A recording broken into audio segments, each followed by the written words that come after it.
একটা বড় আমগাছ। পাখিরা ডাকছে। লালু আর কালু সেই রাস্তা দিকে যাচ্ছে। লালু আমটা কোড়াই। লালু উত্তেজিত। দেখ কালু, কেমন তসতসে পাকা আম পেয়েছি। কালু চোখ বড় বড় করে।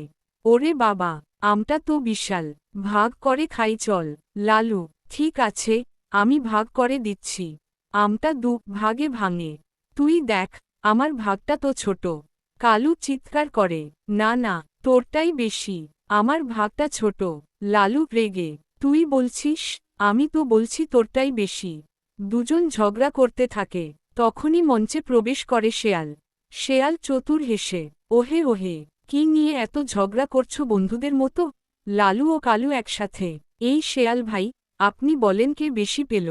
শেয়াল, আমি তো খুব ভালো বিচার করতে পারি। আমটা আমাকে দিন, আমি ঠিক করে ভাগ করে দিচ্ছি।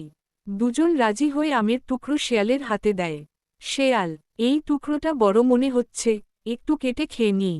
এক কামড় খায়। এখন তো অন্য টুকরোটা বড় হয়ে গেল। সেটা থেকেও এক কামড় খায়। এভাবে একে একে কামড় খেতে খেতে পুরো আমটাই খেয়ে ফেলে।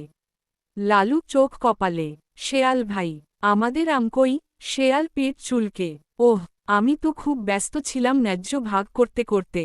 এখন তো কিছুই রইল না।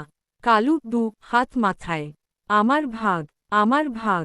শেয়াল চলে যেতে যেতে, হা হা হা, যখন বন্ধুরা ঝগড়া করে, তখন লাভ হয় শুধু ধূর্তের। লালু আর কালু একে অপরের দিকে তাকিয়ে বোঝে কি ভুল করেছে। লালু দুঃখিত। কালু, আমরা একসাথে খেলাম না বলেই ও আমাদের ঠকিয়ে গেল। কালু মাথা নেড়ে, হ্যাঁ লালু, এখন থেকে সবকিছু আমরা মিলেমিশে ভাগ করব।